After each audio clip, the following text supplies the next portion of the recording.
Que Dieu soit béni. Nous bénissons encore Dieu pour tout ce qu'il fait, tout ce qu'il a fait, tout ce qu'il fait et tout ce qu'il continuera de faire. Amen. Voilà, je voudrais personnellement, spécialement rendre grâce à Dieu pour ma vie, pour tout ce qu'il fait. Pas évident. Et je tenais encore à réitérer mes remerciements et ma gratitude à l'endroit de vous tous qui avez rendu un de ces jours important pour moi, assez particulier. Merci pour tous ces messages que j'ai lus et ce sont des messages qui me sont allés droit au corps. Je vous suis reconnaissant. Amen. Ce matin, nous voulons partager, à l'occasion de ce culte dominical, partager une parole, une pensée qui est montée à moi. Le mal et l'amour de Dieu, deux points, un paradoxe de foi. Le mal et l'amour de Dieu, un paradoxe de foi.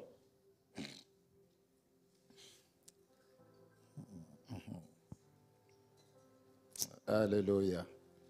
Alors nous allons aborder ce thème ce matin. C'est une question qui intrigue, qui laisse un peu perplexe beaucoup d'enfants de Dieu. C'est une question qui préoccupe les chrétiens. On aurait pu, toujours en restant dans la même pensée, on aurait pu aller avoir une autre thématique, ça veut dire mettre un autre thème. Mais voilà, laisse-moi convaincu de mettre celui-là. On va essayer, par la grâce de Dieu, d'avancer là-dedans et essayer de comprendre qu'est-ce que Dieu veut nous dire ce matin. Il est évident que chaque enfant de Dieu s'interroge sur sa vie, sur ce qui se passe autour de lui, sur ce qu'il vit, sur ce qu'il entend, tout ce qui est de mauvais autour de lui, souvent, très peu, tout ce qu'il a de bien, mais de temps en temps quand même. Mais on reste interrogateur, on reste observateur, on reste parfois perplexe parce que souvent quand il y a le mal, on se pose beaucoup de questions. Et des questions auxquelles on n'a jamais de réponse, sinon rarement des réponses. Dis-moi Amen, bien-aimé. Et souvent quand le mal frappe, quand le mal nous environne, bien-aimé, quand la souffrance est là, quand l'injustice vous submerge, quand l'inégalité frappe à votre porte, la première réaction, tu te poses la question, mais Dieu, et pourtant, il est bon. La Bible dit que Dieu est bon, il est même très bon. La Bible dit que Dieu est amour, il a tout créé, il nous aime tous. Mais d'où vient-il que moi, je vive ça? D'où vient-il que le mal soit à ma porte? Je dors, je me réveille, le mal est à ma porte. Je dors, je me réveille, l'animosité est là. Je dors, je me réveille, les rejets sont là. En fait, tout ce qui peut appartenir au mal est là devant moi. Alors que tout ce qu'on m'enseigne à l'église, tout ce que je sais moi-même de Dieu, c'est que Dieu est bon. Alléluia. Dieu, il est bon. Donc, on se pose toujours cette question, le mal, il vient d'où? Nous allons avoir quelques passages, quelques versets bibliques qui vont nous inspirer ce matin. Le tout premier, c'est Lamentation 3, 37 à 38. Lamentation 3, 37 à 38.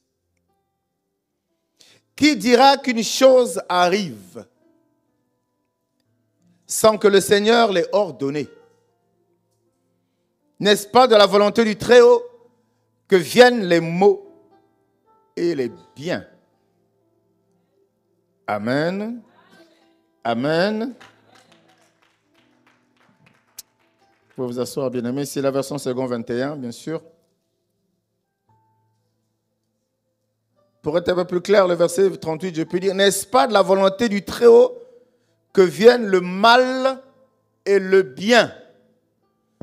Le mal ne se ressent pas trop les mots là quand c'est plus réel. Donc, comprends ça comme ça. La Bible dit que c'est de la volonté de Dieu viennent le mal et le bien.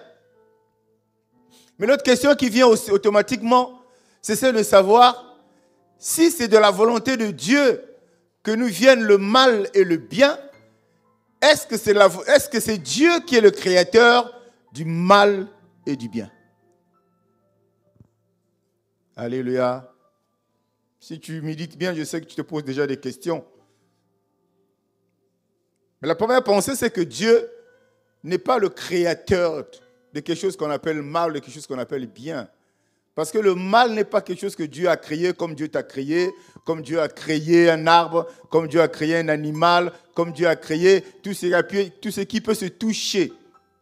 Mais on nous dit que c'est de sa volonté que nous viennent le mal et le bien. Alléluia. Que quelqu'un dise, Saint-Esprit, j'ai besoin de toi ce matin. Aide-moi à comprendre ta parole, afin que je sorte de ce culte réconforté, rassuré, éclairé, fortifié. Amen. La question c'est ça, est-ce que Dieu a créé le mal? Réponse automatique, Dieu n'a pas créé le mal. Parce que le mal, allez, on peut dire que c'est quelque chose, quand on voit le mot en lui-même, c'est quelque chose d'abstrait. Le mal, il a quelle forme? Généralement, ce que Dieu a créé a une forme, n'est-ce pas? Alléluia. Ce que Dieu a créé a une forme. Mais on nous dit que c'est de sa volonté que ça arrive. Et tous nous savons que tout ce qui existe a pour source Dieu. Mais la nuance valait la peine, elle vaut la peine d'être levée ce matin parce que Dieu ne peut pas créer le mal, Dieu ne peut pas créer le bien. Est-ce qu'on est ensemble ce matin? Est-ce qu'on est ensemble, bien-aimés? Tout ce que Dieu a créé est bon. Mais alors tout.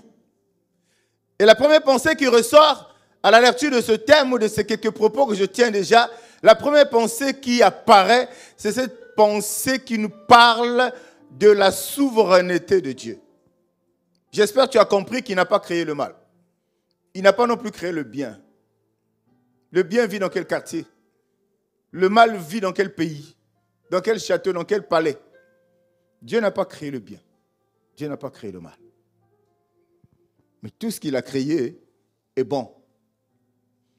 Et si tu y réfléchis un tout petit peu, tu vas te rendre compte que le mal et le bien sont des conséquences. Quelqu'un me dit conséquences.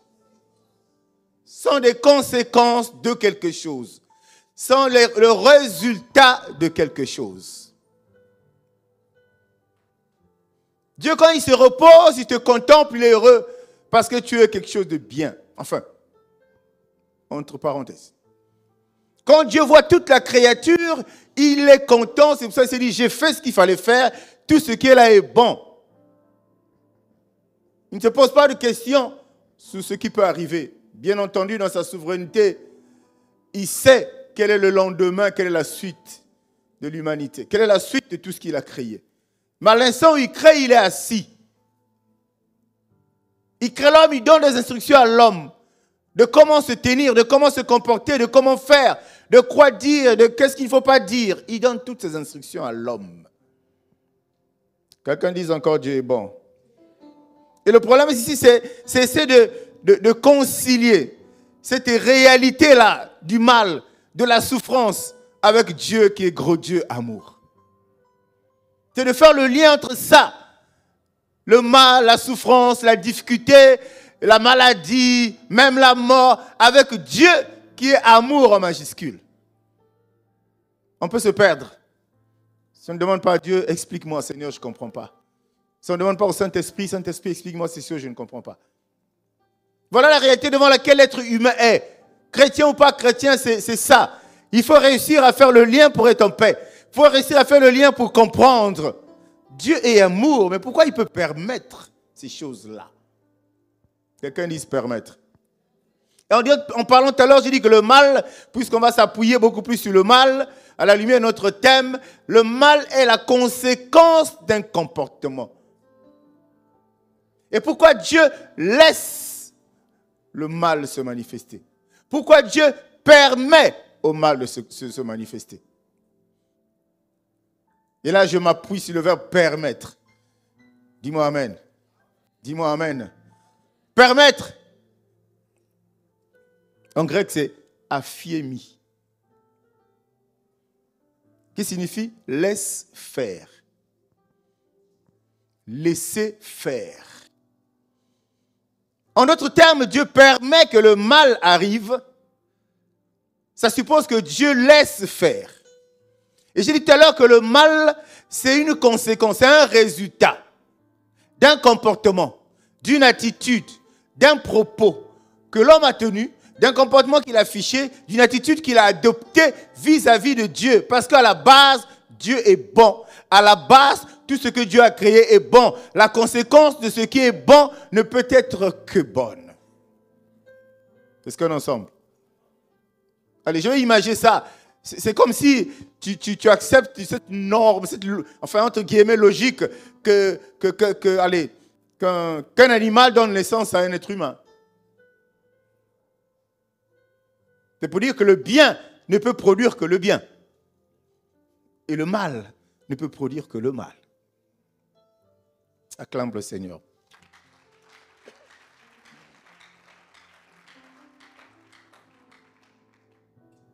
Pourquoi il permet? Parce que quand il crée l'homme, il le met dans le jardin, il ne lui parle pas du mal. Déjà, quand l'homme est placé dans le jardin, il voit son environnement, il dit jamais j'imaginais vivre dans un environnement comme celui-là. C'est pour ça que parfois j'ai tendance à dire, fais attention à la bénédiction, elle peut t'ébranler. Elle peut te tourmenter. Il peut te dire, waouh, là où je suis, ce n'est pas possible. Il est complètement perdu. Il ne fait plus attention aux instructions que Dieu lui donne. Comme après, la femme arrive à tout ce qui s'en est suivi, mais il aurait pu intervenir s'il était accroché aux instructions que Dieu lui avait données.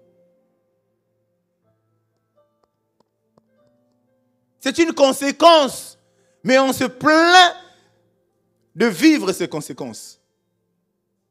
Quand je dis le mal, c'est une conséquence, mais ce n'est pas une conséquence d'un propos, d'un comportement, d'un acte venant de Dieu.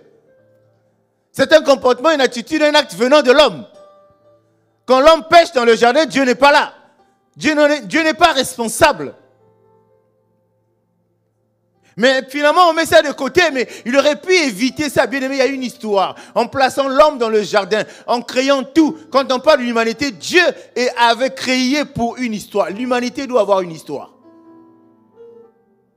Et tout ce qu'il a créé devait nous amener à nous retrouver devant notre responsabilité. Prendre en main notre destinée. Prendre en main notre lendemain. À la lumière de l'évangile, ce que Dieu a dit, comment pratiquer cela? Comment faire cela? Comment se comporter par rapport à ça? Dieu nous laisse devant le libre arbitre. Dieu nous laisse devant nos responsabilités. Bien-aimé, à l'église, pour un enfant de Dieu, le chrétien est responsable lui-même vis-à-vis de Dieu. Personne n'est responsable de toi, de moi.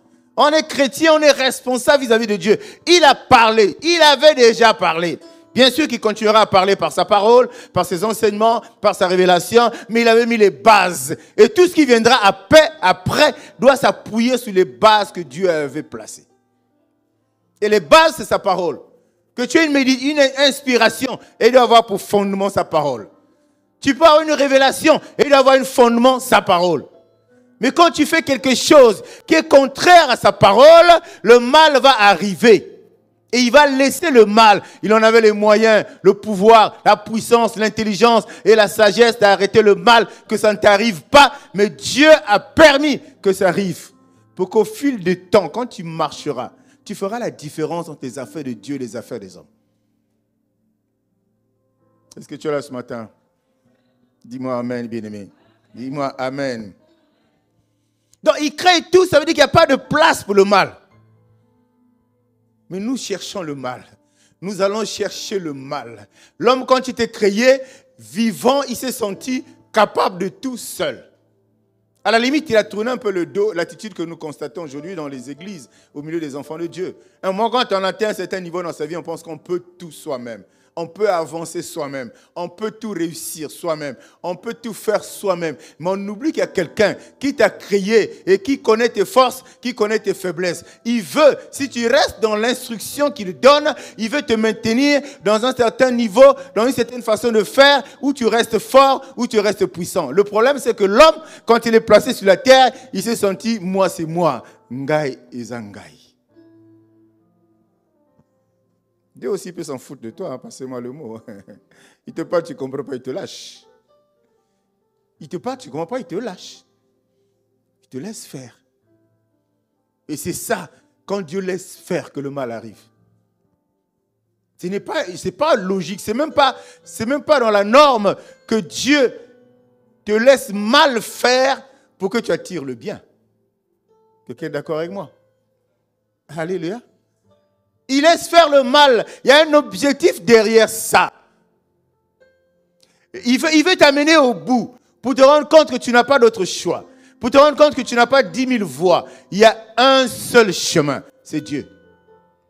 Il te laisse faire des choses. Il te laisse avancer. Tu avances, tu es content. Mais je te garantis, seul, tu vas rencontrer le mur. Seul, tu vas te retrouver dans une impasse. Seul, tu vas te retrouver devant un ravin. C'est pourquoi Dieu nous parle toujours. Il dit qu'il est non seulement en nous, il est non seulement sur nous, mais il est avec nous. C'est avec lui que nous devons avancer. C'est avec lui que nous pouvons réaliser des choses. Sans lui, bien-aimé, tout est voué à l'échec. Regarde ta vie. Tout ce que tu as initié, tout ce que tu as tenté de faire seul avec ta tête, ça a donné quel résultat? Dis-moi amen. Dis-moi amen, bien-aimé. Ça a donné quel résultat? Et là le verset il a la limite troublant. C'est pour ça quand tu fais une lecture, le verset peut te troubler. Mais quand tu fais une méditation, tu commences à se rendre compte que là, il y a sa souveraineté qui te dégage. Rien, n'est-ce pas que la volonté, qui dira qu'une chose arrive sans que le Seigneur l'ait ordonné? Je suis malade parce que Dieu l'a voulu. Ok. Dieu en réalité n'a pas voulu que tu sois malade. Mais Dieu t'a laissé tomber malade. Pourquoi humainement, Dieu t'a donné les capacités de te rendre compte que si je force mon corps, je tomberai malade. Tu n'as pas compris ça, tu as forcé, tu tomberas malade. Est-ce que quelqu'un me suit? Est-ce que quelqu'un me suit? On ne parle pas de la sorcellerie ce matin, on ne parle pas de l'envoûtement de la famille, on parle de toi. Je dis, ah, mais pasteur, maladie de la famille. Non, on ne parle pas de ça. On parle de là où tu es responsable, là où Dieu permet. Dieu a donné des instructions. Bien aimé, il a tout donné, il a instruit. Il a mis à notre disposition tout ce qui est nécessaire pour que nous puissions mener cette vie heureuse, mature, sage, bien encadrée et bien cadrée. Mais nous faisons au-delà de ce qu'il a dit. Nous devons payer. C'est pourquoi le mal arrive. Ce qui est bien, c'est que lui, il veut que toi, tu arrives à un niveau où tu réalises que le mal est là. Toi-même, que tu réalises que le mal est là et qui t'amène à comprendre que tu es à l'origine de ce mal dans ta vie. Ce n'est pas un sorcier, ce n'est pas un magicien, ce n'est pas un occultiste, ce n'est pas quelqu'un qui ne t'aime pas, ce n'est pas, non, celui qu'on a l'habitude d'accuser, mais c'est toi-même qui es responsable de ça. Dieu va t'amener à ce niveau-là. Et c'est ça qui est plus intéressant. Parce que si tu arrives à comprendre que ce que je vis, je suis moi-même à l'origine, bien aimé, la solution, elle arrive. Alléluia. Quand tu arrives à comprendre que ce qui t'arrive de mauvais là, toi-même tu es responsable, mais tu peux effectivement, parce que la grâce de comprendre que tu as la base de tes malheurs toi-même, c'est une grâce, bien aimé, tu peux arriver à trouver la solution. De ne plus faire ce que tu as fait pour que tu t'attires le mal. C'est assez compliqué, dangereux quand on n'en est pas conscience. Quand on n'est pas conscient de ça, c'est là où ça devient assez compliqué, bien aimé. Mais Dieu, il reste souverain. Souvent, on ne prie plus à cause de l'environnement qui devient difficile, à cause de la vie qui devient difficile. On ne prie plus. On reste dans la question. Mais Dieu, pourquoi il fait ça? Mais Dieu, pourquoi il fait? Mais est-ce que tu cherches à savoir d'ailleurs pourquoi ça t'arrive, cette situation? Dieu, tu es enfant de Dieu. Il y a des choses que Dieu t'interdit de faire. Des histoires qui ont trait à l'idolâtrie. Des histoires qui ont trait aux choses qui sont contraires à la volonté de Dieu. Mais te voilà tout heureux aller au village avec tes sacs de colis des grands-parents, des parents. C'est bien de toutes choses. Au retour, te voilà entre les jambes de la tante, entre les jambes du grand-père. Te voilà en train d'être craché sur la tête. Cola. Et Dieu t'interdit ces choses-là. Te voilà dans la forêt. On dit, tu ne peux pas repartir en ville si tu ne rentres pas dans la forêt. C'est la forêt de la famille. Mais Dieu interdit ces choses-là. Dieu a créé la forêt, mais Dieu n'a pas créé l'usage que l'homme en fait. Et tu rentres en ville tout fort. J'étais en vacances, je n'ai jamais passé des vacances comme ça. Mais qu'est-ce qui a été placé en toi que tu as laissé faire, que tu as accepté? Et la Bible dit que Dieu a permis que le malheur arrive. Dieu permet que le mal arrive. Voilà comment la responsabilité finit à accrocher nos vies. Non, mais ça c'est ah non, Jésus c'est coutume. Hein, Il peut t'expliquer quand il crache sur la tête, il mâche la cola, il crache sur la tête, qu'est-ce qu'il te communique? Ça vient du divin ou ça vient de la divination? Amen. Amen. C'est à ces questions-là qu'il faut trouver des réponses. Pourquoi le mal dans ma vie? Parce que souvent les conséquences, elles ne sont pas temporelles. Elles peuvent durer dans le temps. Aussi longtemps que tu vas comprendre que ce que j'ai fait, c'est ça qui a provoqué le mal dans ma vie, c'est ça qui a amené les blocages dans ma vie, c'est ça qui a amené cette histoire qu'on appelle malédiction dans ma vie. Tant que tu ne comprendras pas ça, bien-aimé, tu iras d'année en année en te posant des questions sans se rendre compte que, à la base, ce que Dieu a créé, tout était bon. Mais c'est ta touche à toi qui apporte le mal dans ta vie. C'est ta touche à toi qui attire le mal dans ta vie. Dis-moi amen. Dis-moi amen. Est-ce que je peux acclamer pour le Seigneur?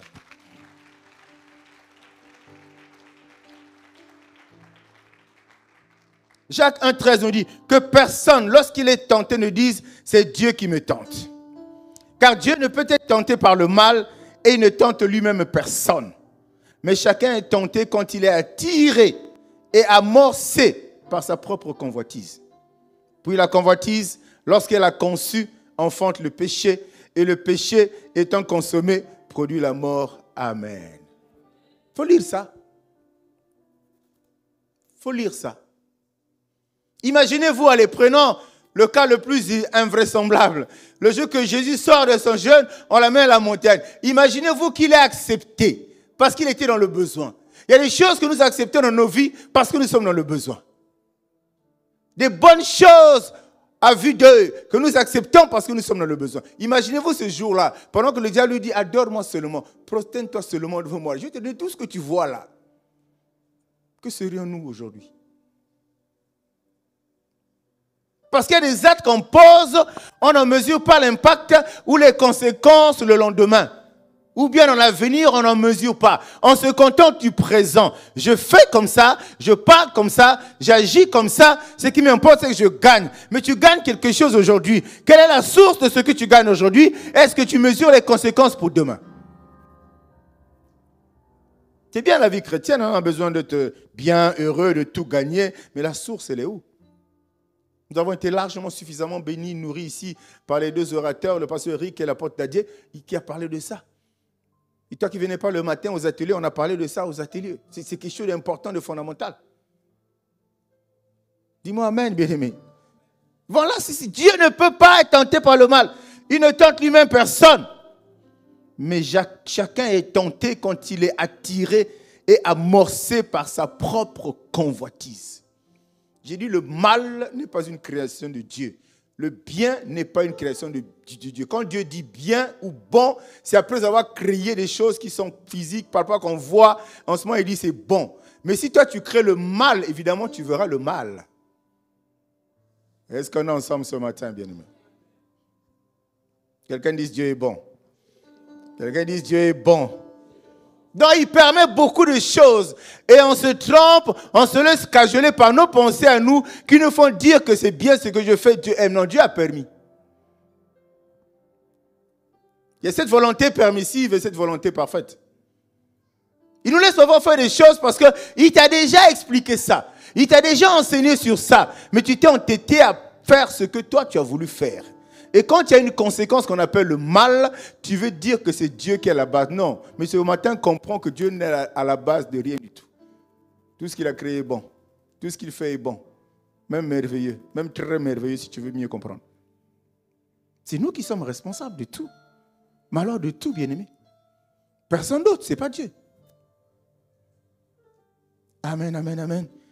Je veux que vous sachiez, frères, ça c'est l'apôtre Paul qui nous parle, dans Philippiens 1, verset 12, que ce qui m'est arrivé a plutôt contribué au progrès de l'évangile. Là, j'aborde un autre aspect pour te dire à toi, quand Dieu permet, il y a deux conséquences. Il y a des gens, Dieu permet que le mal arrive, ils ne supportent pas ce mal, ils le craquent. Dis-moi amen. Mais il y a des gens, Dieu permet que le mal arrive dans ta vie, mais tu tiens bon. La souffrance est là, tu tiens bon. Mais ton attitude va déterminer un lendemain meilleur. Ce n'est pas contradictoire ce que je suis en train de te dire. Je vais expliquer. Par rapport à ce verset-là, L'apôtre Paul dit, sachez que ce qui m'est arrivé a plutôt contribué au progrès de l'évangile. Là, on rentre dans les aspects proprement divins, les aspects vraiment de Dieu. Bien aimé, Dieu peut mettre la souffrance devant toi pour te propulser le lendemain. J'ai tenu d'abord à faire ressortir ta responsabilité à toi. Maintenant, je fais ressortir les situations dans lesquelles Dieu permet pour une bonne cause. Est-ce qu'on est ensemble? Est-ce qu'on est ensemble? Job, Dieu a permis des choses dans sa vie, ce n'est pas parce que Job était indiscipliné. Mais Job a voulu enseigner. Non, Dieu a voulu enseigner, pas Job directement, mais il a voulu enseigner les gens qui étaient autour de Job, qui le connaissaient, un fervent chrétien, qui ne peut lâcher quelle que soit la difficulté. Il a aussi voulu enseigner ces gens-là. La situation de Job, si toi et moi la vivons aujourd'hui, on tournera le dos à Dieu. À la base, Job n'avait tué personne, mais le mal est rentré. Parce qu'il sonde les cœurs, il sonde les reins. Il connaît quelle peut être ta réaction si telle situation qu'on appelle le mal arrive dans ta vie. Si telle situation qu'on appelle difficulté arrive dans ta vie. Elle arrivera, la difficulté, tu vas chercher à solutionner, mais la solution ne venant pas, Dieu sait quelle va être ta situation. Il a voulu nous donner un enseignement à travers Dieu est amour, il restera amour. Quelle que soit la situation que tu vas traverser, que tu traverses, aussi longtemps que tu seras obéissant, malgré la situation qu'on appelle le mal, aussi longtemps que tu resteras obéissant à Dieu, il va changer le mal en bien. Et c'est ce que l'apôtre Paul est en train de nous enseigner là. Le mal est arrivé. Pour quel est le mal de l'apôtre Paul? Il était en prison. Il était en prison, ce n'est pas parce qu'il avait volé. Il était en prison pas parce qu'il avait tué. Il était en prison parce qu'il avait parlé de Dieu. Parce qu'il avait parlé de Dieu, tout simplement. Mais il s'est retrouvé en prison, c'est le mal. Mais Dieu a permis cela pour une suite positive. Dis-moi Amen, bien-aimé. Dis-moi Amen. Et je peux acclamer pour le Seigneur.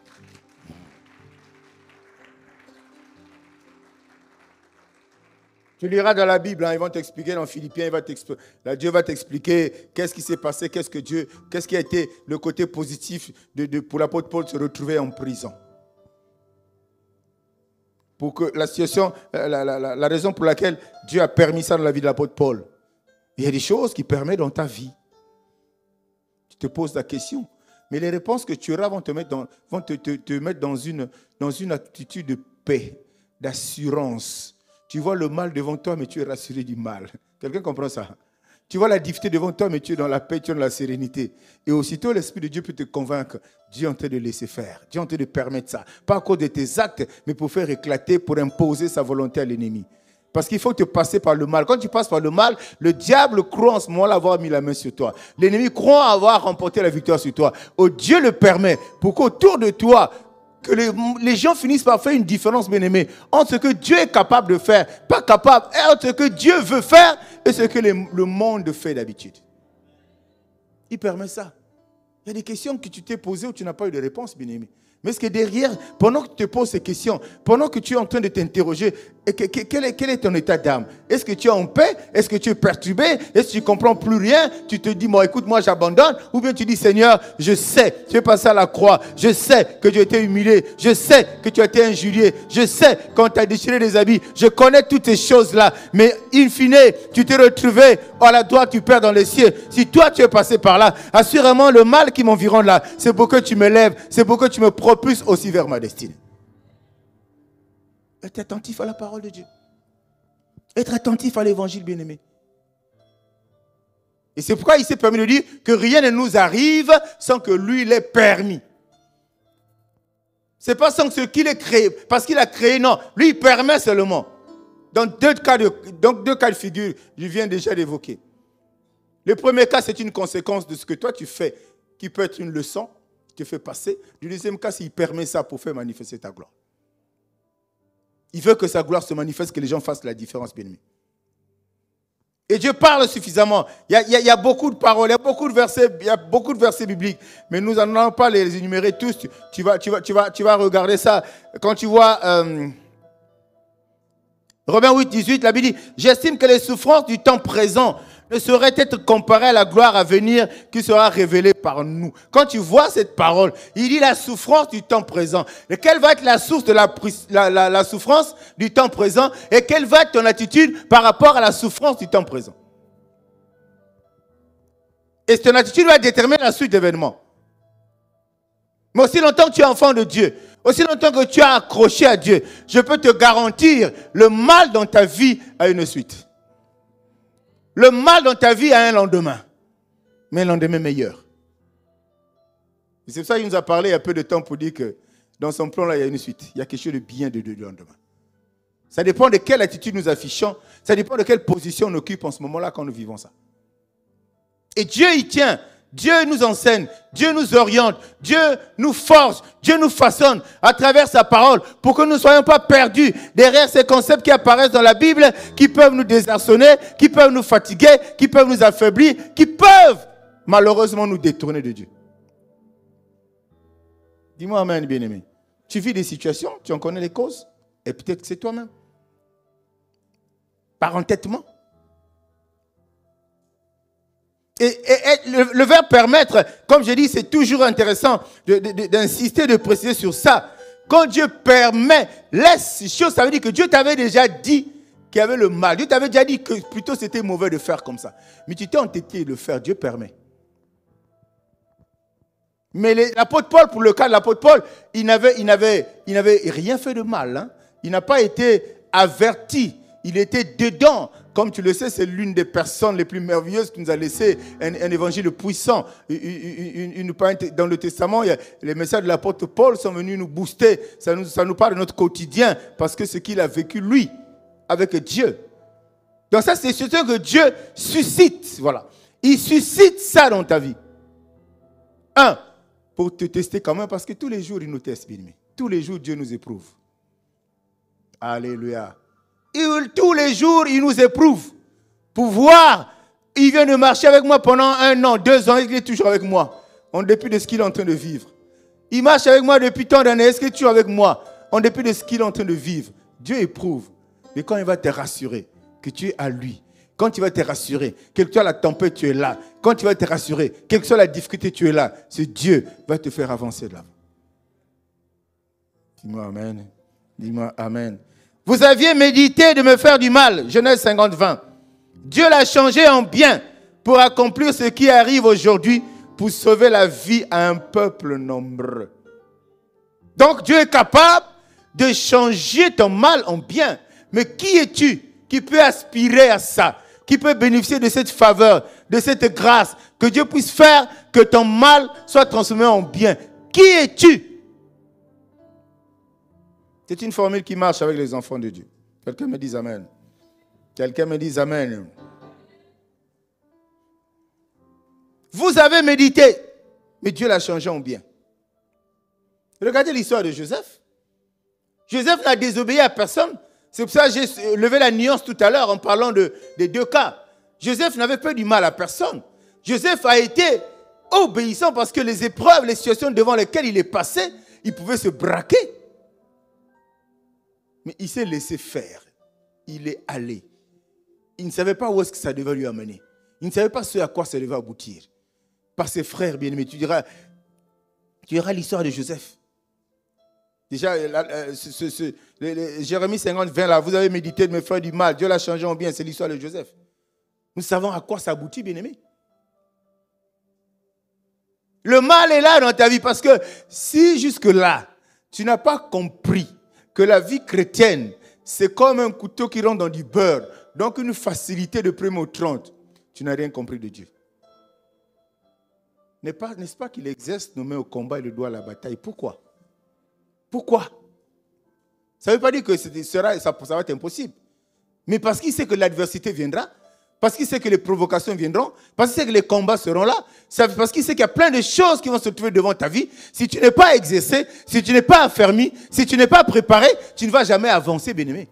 Au contraire, ces forces en face de toi seront supérieures à toi au point de te renvoyer, de te faire reculer au lieu d'avancer. Joseph était là, il était attentif simplement. Je ne sais pas s'il priait au fond de lui, Seigneur, tu ne peux pas me laisser. Mais il ne boudait pas. Quand ses frères la déchirent sa tunique, l'arrêtent, le mettent dans le ventre, il n'injurie aucun de ses frères. Quand Dieu veut t'amener quelque part, il va te faire passer parfois par des tourments. Il va te faire passer parfois par des difficultés. Il va se faire passer par des situations où toi-même tu ne comprends pas. Mais aussi longtemps que tu resteras calme, tu ne vas pas te perturber, bien-aimé. Dieu va te justifier. Il va te justifier. Et quand il justifie, c'est toujours d'une manière assez éclatante. Quand il justifie, c'est toujours d'une manière merveilleuse. Job, pareil. Job, vous connaissez l'histoire de Job. Le mal les environnait. Le mal est arrivé dans leur vie, bien-aimée. Mais il y a quelque chose qu'ils avaient derrière leur tête qu'ils n'avaient jamais oublié. En dépit de ce que je vis là, le Dieu que je connais, il est amour. Et il permet que je puisse patauger dans le mal pour un but. Il préfère que je puisse rester dans cette maladie qui dure pour un but. Il préfère que le chômage puisse me traîner pendant longtemps. C'est pour un but. Il permet cela. Et toutes ces personnes qui ont compris, sans savoir où est-ce que ça va leur amener, ils ont fait du bien à Dieu. Ils ont plu à Dieu. Et Dieu s'est levé dans la vie. Pour Job, il a été celui-là qui se lève au dernier moment.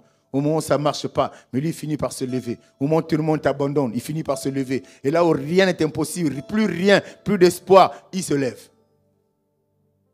Quelqu'un me dit Amen, bien-aimé. Quelqu'un me dit Amen. Hébreux 12.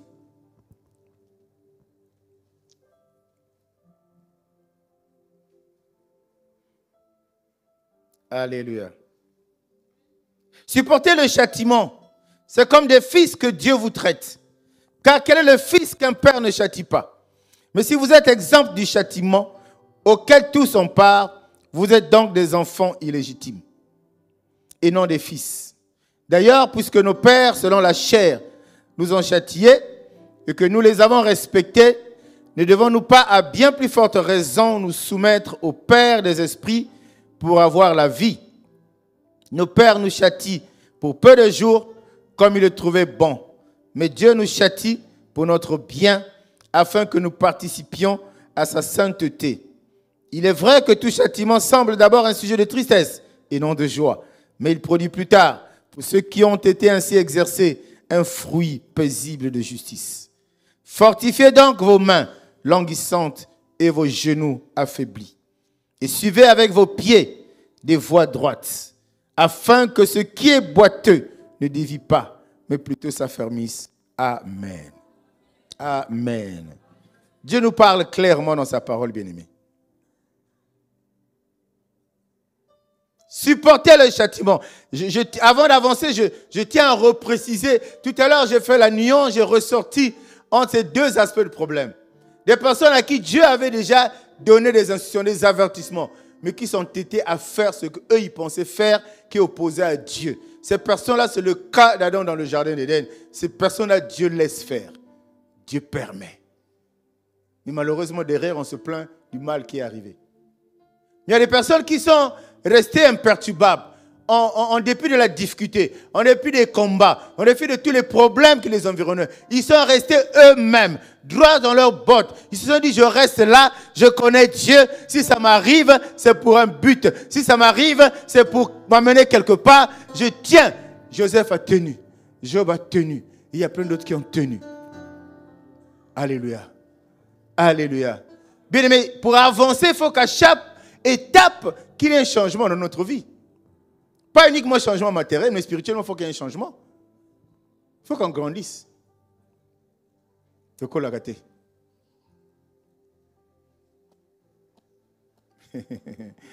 Regarde bien la personne qui est en face de toi. Dis-lui que Dieu est bon. Plutôt à côté de toi, Dieu, il est bon, bien-aimé. Si tu as fait de grandir, là, c'est quelque chose. Hein? Je ne sais pas si on peut reconstituer la conférence, le séminaire avec le pasteur Atom. Ce thème, c'était grandir. Je ne sais pas si ça fait longtemps quand même, mais je ne sais pas si les gens ont compris quelque chose dedans. Quand on ne grandit pas, on ne gagne rien en Dieu. Tant qu'on n'a pas grandi là, on restera fils. Non, plutôt enfant. Tant qu'on n'a pas grandi, on restera un enfant. Ce qu'on appelle un bébé spirituel. Oh, il y a une église, c'est bien. Mais tu resteras un bébé. Tant qu'on ne grandit pas, bien-aimé.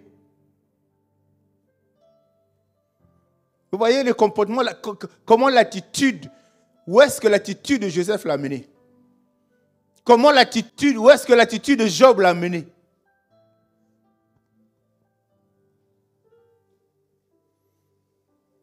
Parfois, ça suscite beaucoup, ça crée beaucoup de tristesse. On a célébré un mariage ici, et derrière le mariage, il y a des gens qui parlent, quoi. Nous, on attend ton mariage. Je voulais parler à l'église solennellement ce matin. Il y a des mariages que je ne bénirai pas dans cette église. Parce que l'hypocrisie, ça ne marche pas. Officiellement, je le dis, hein. Il y a des mariages que je ne bénirai pas. Parce qu'on ne peut pas avoir des attitudes comme ça. On est enfant, en bas. Quelle que soit l'intelligence qu'on a dans le monde, mais spirituellement, on reste en bas. Continuez à rester dans cette situation. Il ne faut pas que ça vous surprenne demain. Il y a des mariages, je ne bénirai pas. L'église est là, on va chanter, on va danser. Moi, je ne bénirai pas. Parce qu'il y a des gens qui ne changent pas. Les femmes, toujours les femmes. Toujours les femmes, toujours les femmes. L'homme avait raison de dire à Dieu, la femme que tu m'as donnée là. Je vous le dis avec mon corps bien-aimé, Dieu avait raison. On ne peut pas être là en train de tourner et ce sont les portes d'entrée, des grands portails par lesquels les combats de l'église rentrent. Ces personnes-là. Je respecte des gens, mais je dis, il y a des mariages, je ne bénirai pas. Celui qui se sent concernés là, qui ne viennent même pas, je ne bénirai pas. Et Dieu me donnera raison. Il est amour, Dieu. On ne se comporte pas comme ça. Qui peut faire un mariage comme le mariage que le petit a fait là-bas? Junior Bongo Ndima. Vous avez vu son mariage, non? Simplicité. Toi, tu peux faire comme ça? Hein? Toi qui te moques de mariage des autres. Tu peux faire comme ça? Je vous ai-tu parlé de mon mariage, non? Mon dîner, c'était dans la salle de l'Institut technique Thomas Sankara. Alors, moi, je ne suis pas heureux avec ma femme. C'est pour ça que d'autres vont prendre des crédits en banque pour faire le mariage. C'est une malédiction poussée. Fais ce que tu peux faire avec tes moyens de bord. Fais avec ce que tu as. Ne critique pas les autres. Tu ne connais pas les situations des gens. Moi, j'ai déjà été témoin d'un mariage. On est allé, le couple est témoin dans le bureau du maire. On est sorti là-bas, on est allé faire l'apéritif avec 20 personnes à l'église. Ils sont officiellement mariés. Si la société dans laquelle travaille le mari, on donnait un billet de business à sa femme, elle aurait droit à ce billet-là. Elle n'est pas passée dans les jardins, elle n'a pas fait les maris, elle n'a pas porté des... Non, elle a fait. Non, grandissons, bien-aimés, soyons affermis. Soyons affermis. Et ça, c'est des accès du diable à l'église. On ne peut pas se comporter comme ça. Je ne sais pas pourquoi l'Esprit m'a mené à ouvrir cette parenthèse, mais ça vaut la peine. Parce qu'après la conjonction, c'est qu'on se plaint et je suis maudit. Tu n'es pas maudit. Le premier sorcier, c'est toi-même. Parfois, laissons les oncles de côté, laissons les tantes de côté, laissons les ennemis de côté, parce que c'est nous-mêmes. On ne sait pas quand on se détruit soi-même. Tu penses que tu as donné un coup de poignard au dos, mais quand tu tournes là, tu vois ta propre face.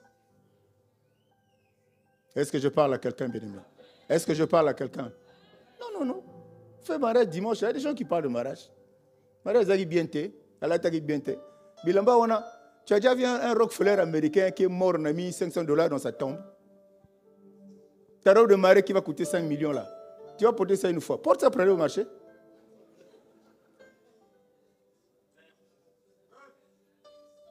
Faut porter ça. Je vais toucher ta sensibilité. Pour que tu comprennes ces choses-là. Quand tu peux, tu fais. Quand tu ne peux pas, ne fais pas. Mais ceux qui n'ont pas fait comme toi, tu penses qu'ils voulaient faire, ne les critique pas. Ils sont heureux. Le couple là, ils ont 5 enfants, ils sont heureux, ils ne vivent pas depuis hier. J'en parle parce qu'elle n'est pas là. Est-ce que je parle à une personne bien-aimée? La robe là, on porte ça une fois. Maman, s'il n'y a pas l'argent, on va louer. Tu portes ça une fois, après, que tu es ici. Pourquoi tu fais encore? Garde ça. Vie restaurée, on a toujours résolu de faire une église différente. C'est dans nos comportements aussi. C'est dans nos attitudes aussi. C'est par nos manières de faire, par nos manières de nous comporter. On a résolu de changer. Il faut qu'on change. Et chaque fois quand Dieu nous parle, c'est pour nous aiguiser. C'est parce que Dieu nous aime. Ce n'est pas parce qu'il est contre toi, parce qu'il ne t'aime pas, non. Parce qu'on veut que tu changes. L'Église ne veut jamais parler de ça. Les gens parlent de l'onction, kamata dzwa. Mais l'onction tombe sur une personne qui est dans la médisance, dans une personne qui est dans la calomnie, qui est dans la haine. Ça va impacter quoi? Rien du tout. Nous voulons une parole, quand on rentre sur nous, ça nous change. Nous voulons quand on nous parle d'onction, quand on tombe, effectivement les démons de la famille s'en vont, mais une fois définitivement. Est-ce qu'on est ensemble ce matin? Est-ce qu'on est ensemble ce matin? Acclame pour le Seigneur. Et c'est pour ça que Dieu dit, ma grâce te suffit. 2 Corinthiens 12, ma grâce te suffit car ma puissance s'accomplit dans la faiblesse. Ma puissance s'accomplit dans ta pauvreté, ma puissance s'accomplit dans ta maladie, ma puissance s'accomplit dans ton humiliation. Dieu dit, ma puissance s'accomplit dans ta faiblesse. C'est pour ça que c'est quand tu es faible aux yeux du monde, mais tu es fort aux yeux de Dieu.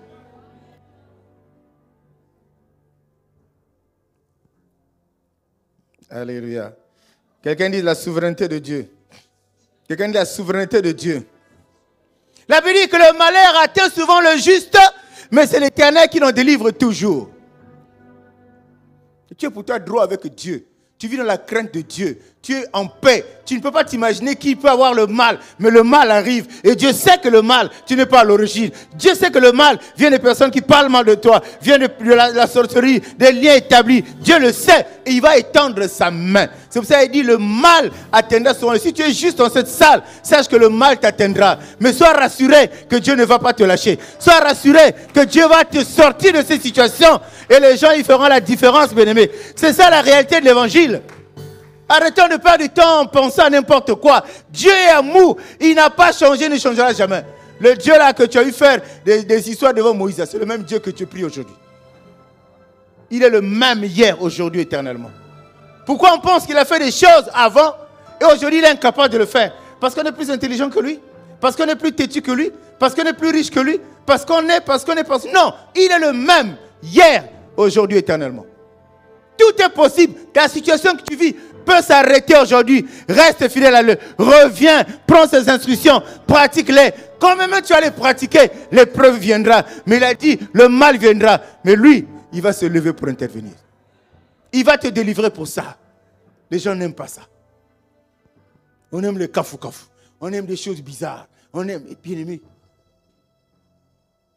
Je comprends pourquoi tu n'étais pas là pendant les ateliers. Il y a des choses qu'on disait là-bas, toi, c'est ce que tu aimes. Mais quand tu ne voulais pas qu'on dise pour ne pas t'énerver, tu n'es pas venu. Mais c'est ce qui est essentiel.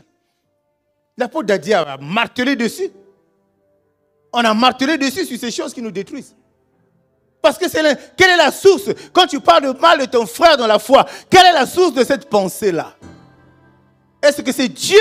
Est-ce que c'est le monde? Après, mon pauvre de nous, le pasteur, mais moi je suis habitué à ça. Les pierres là, ça me touche, ça ne me fleure, mais par contre, tu envoies ça, je ne suis vraiment pas là-bas. La réalité, c'est que Dieu est amour. Tu ne comprends pas que Dieu t'aime. Et Dieu ne peut faire du bien. Je ne sais pas si c'est un cantique que j'écoutais, un chant chinois qui disait « L'amour de Dieu a amené à la résurrection de Lazare ». Quel est le genre d'amour que toi tu cajoles, que tu gères dans ton cœur? Est-ce un amour qui est sur les lèvres ou dans le cœur?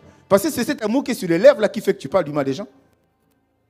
Mais l'amour, le vrai amour de Dieu, a amené Jésus jusqu'à la tombe. La Bible dit que Lazare restait ton ami. C'est pour ça qu'il y a une fois j'ai prêché ici, sois l'ami de Dieu. Fais tout pour devenir l'ami de Jésus. Si tu es vraiment ami de Jésus, lui va se rendre compte, bien-aimé. Tu ne vas jamais chanceler, ta tête ne sera jamais baissée. Tu vas toujours aller de l'avant, quelles que soient les épreuves, quelles que soient les tempêtes. Mais nous le confessons, mais quand on voit le vase qui est notre cœur, c'est des choses opposées à ce que nous disons. Continue, tu vas vieillir. Tu vas vieillir, mon frère. Tu vas vieillir. Ta tête te rajeunit. Mais l'âge avance. Chaque jour, quand tu te réveilles, tu vieillis. Maman, surtout toi. Les femmes, vous savez que vous vieillissez.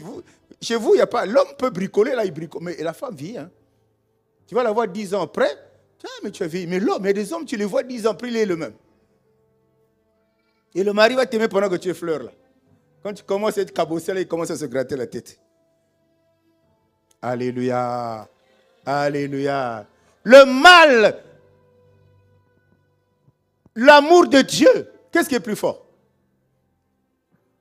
qu'est-ce qui est plus fort entre le mal qui nous environne et l'amour de Dieu? Si tu es enfant de Dieu, bien, tu n'as pas besoin de rentrer en jeûne pour avoir la réponse. Dieu est amour. Il est redoutable. Il est puissant. Il est inébranlable. Mais fais qu'il soit ton Dieu.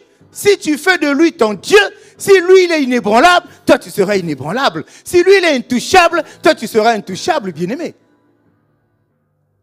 Mais on confesse qu'il est notre Dieu, il est amour, mais nos comportements nous éloignent de lui. Nos attitudes nous éloignent de lui. Qu'est-ce qu'il peut faire d'autre? Il n'est pas dictateur, bien-aimé, retiens ça. Dieu n'est pas dictateur. C'est pour ça qu'il a cette volonté parfois de permettre. Ah, natikaye à salanaye, natikaye à lobanaye, natikaye, il te laisse faire. Il sait que tu vas aller droit vers le mur. Le problème, c'est entre le moment où Dieu te laisse faire. J'ai toujours dit ça. Les gens pensent même que c'est une répétition, mais je préfère répéter pour que tu comprennes. Le temps où Dieu te dit, Dieu demande, enfin, Dieu te laisse faire. Et le temps, tu vas te rendre compte que tu es dans l'erreur. 10 ans, bien-aimé, il est qui? Tu vas rattraper le temps. Le temps ne le rattrape pas.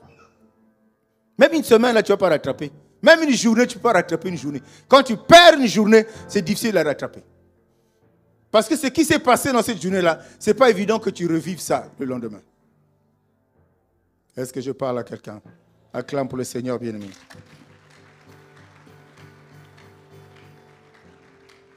Tous les habitants de la terre ne sont pas à ses yeux comme un néant. Il agit comme il lui plaît avec l'armée des cieux. Et parmi les habitants de la terre, il n'y a personne qui puisse arrêter sa main ou lui dire « Que fais-tu » Qui va poser la question à Dieu quand Dieu se décide de changer ta vie? Qui va demander à Dieu « Que fais-tu » Il n'est pas encore né, il naîtra jamais. Alléluia. Au lieu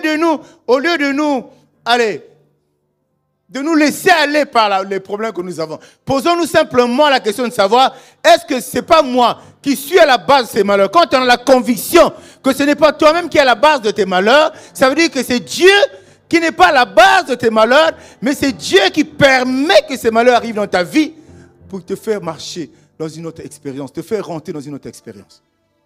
Quelqu'un comprend la nuance? Comprends simplement que ce que tu vis, ou c'est toi qui es responsable. Je disais tantôt, tu corriges, parce que tu sais pourquoi c'est arrivé. Certainement, j'avais touché là. Certainement, j'avais fait ceci, corrige, et puis tu continues ta marche. Mais si tu es convaincu que ce n'est pas toi qui es à la base, ça veut dire, suppose que c'est Dieu qui permet ça. Il reste fidèle à lui. Il reste intègre à lui. À un moment, il va se lever. Quand il va se lever, toi et moi, on ne sait pas. Mais assurément, il va se lever. Parce que tu n'es pas fait pour vivre ça éternellement. Tu es fait pour qu'au travers de ta vie, la gloire de Dieu se manifeste. Tu es fait pour qu'au travers de la vie, les gens fassent la différence entre toi qui es appelé enfant de Dieu et ceux qui ne sont pas. Parce que tous ceux qui viennent à l'église ne sont pas appelés les enfants de Dieu. Ils sont des créatures de Dieu, mais ils ne sont pas enfants de Dieu. Ça veut dire qu'ils ne sont même pas filles, ils ne peuvent même pas être fils. Hein? J'ai dit enfants. Ça veut dire qu'ils sont à l'église, kwanga. Ils ne changent pas. Ils sont là quand même pour la forme. Mais passer là, pour devenir fils là, c'est compliqué. Dis-moi amen. Acclame pour le Seigneur.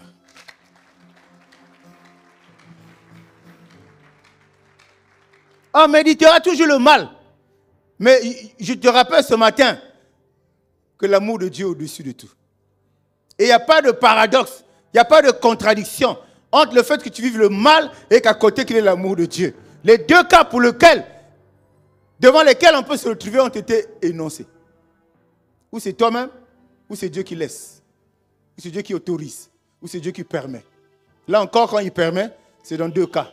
Pour te donner une leçon, quand tu es conscient de ce que tu as fait, quand il permet, c'est pour aussi te propulser vers quelque part, parce qu'il aura vu ta fidélité, parce qu'il aura vu ton intégrité, parce qu'il aura vu ton obéissance à lui. Malgré la difficulté, il reste obéissant. Malgré ce que je dis, il reste fidèle à moi. Malgré ce qu'il traverse, il est resté le même. Dieu est sensible à ce genre de comportement. Dieu est sensible à ce genre d'attitude vis-à-vis de ses enfants. Alléluia. Alléluia. Faut pas rentrer dans des questions qui t'attristent pendant que tu écoutes une prédication. En tout cas, en ce qui me concerne, tout ce que je dis, c'est pour te faire du bien. Tout. Je peux épingler un aspect, mais tu n'es pas de l'autre côté, devant le trou là pour te confesser. Hein. Mais l'Esprit va te rappeler. Pendant que le sujet est abordé, l'Esprit va te rappeler que moi, je suis concerné. Quand tu es conscient de ça, corrige. Parce que tu peux venir me parler. Moi aussi, pasteur, je peux parler à 10 personnes. C'est ça, non? C'est là où la crédibilité des pasteurs tombe, chute. Mais tu es conscient que tu te retrouves devant une situation. Regarde simplement l'amour de Dieu. Et dis à Dieu, Seigneur, je sais que tu m'aimes. Mais je sais que j'ai failli m'égarer. Par amour pour moi, Seigneur, tu peux me ramener sur le chemin. Et quand Dieu te ramène sur le chemin, reste sur le chemin. Ne change plus de direction. Ça ressemblera à cette personne qui se répand 10 fois dans le mois pour le même péché. Est-ce qu'on est ensemble, bien-aimés? Dieu est amour. Le mal sera là. Mais comment tu vas le recevoir? Quelle attitude tu vas avoir? Le mal sera là. Ça sera toujours là, bien-aimé. Sinon, Dieu n'est pas Dieu. Tu es dans ta foi assez fragile encore. Tu viens à Dieu. Non, dès que je mets pied, dès que je fais la prière du salut, c'est fini. Je dors, la vie est belle. Tu te trompes. C'est pour ça que quand on fait des appels, la prière du salut, je dis aux gens, le plus difficile commence. Parce que si tu fais cette prière, tu continues à marcher seul, ça va être difficile. Quand même tu marches avec Dieu aussi, ça va être difficile. Parce que l'ennemi s'est rendu compte que tu as changé de camp.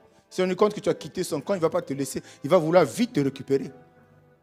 Et il va susciter pas mal de choses qu'on appelle le mal dans ta vie pour te faire comprendre que tu en veux. Ici, il n'y avait pas. Mais depuis que tu es parti là-bas, tu as vu? Dis-moi Amen. Dans la Bible, il n'y a pas de célibataire. L'apôtre Paul avait fait son choix. Bon, maintenant, si toi, tu as fait le choix, c'est bien, mais ne critique pas les autres. Dis-moi Amen. Quelqu'un dit, Saint-Esprit, j'ai besoin de toi. Aide-moi. Acclame pour le Seigneur. Bien-aimés, nous chutons, Dieu, il est bon. Regardez ces exemples qu'on a donnés ce matin. On n'en a pas pris beaucoup. Il y a tellement de versets, on n'a pas pris beaucoup, on ne les a pas lus tous, bien-aimés. Où Dieu nous enseigne, où Dieu nous exhorte qu'il est au contrôle de toutes choses. Qu'il est souverain dans ses décisions. Qu'il est souverain dans ses choix. Il est souverain dans ses prises de position. Dieu, il n'a pas changé. Il t'aime tel que tu es. Avec tes défauts, il t'aime tel que tu es. Mais il faut faire de telle sorte que ces défauts s'en aillent. Et rapproche-toi de lui. Dans ces conditions, rapproche-toi de lui. Et tu vas voir comment son amour va se manifester dans la vie. Et Dieu, il est parfois bizarre, j'aime dire. C'est-à-dire qu'il va faire manifester son amour dans ta vie d'une manière où toi, tu te dis, mais est-ce que c'est vraiment Dieu? C'est Dieu. Comme on nous a amené dans la culture de faire des choses. Waouh! Non, mais Dieu dans la facilité, tu vas m'étonner. Oh, ça a été réglé comment? Ce n'est pas toi. Le comment, c'est Dieu. Souviens-toi. Hein? Va, ta foi t'a sauvé. Il n'y avait pas de spectacle, il n'y avait pas d'extraordinaire, il n'y avait pas de gens tombés. Va, ta foi t'a sauvé. Et on va amener l'église à ce niveau-là. Où on expérimente la puissance de la parole de Dieu. Pas la puissance des hommes, mais la puissance de la parole de Dieu. Parce qu'aucun homme n'est plus puissant que la parole de Dieu. Aucun homme n'est plus puissant que Dieu. Nous, on veut expérimenter. Et c'est pourquoi nous avons des enseignements. Pour que nous puissions nous affermir. Nous puissions être debout sur Jésus-Christ qui est le roc. Si on n'est pas enseigné, on va être dispersés. Ceux qui sont dispersés ne peuvent pas s'attendre à la bénédiction qui vient de Dieu.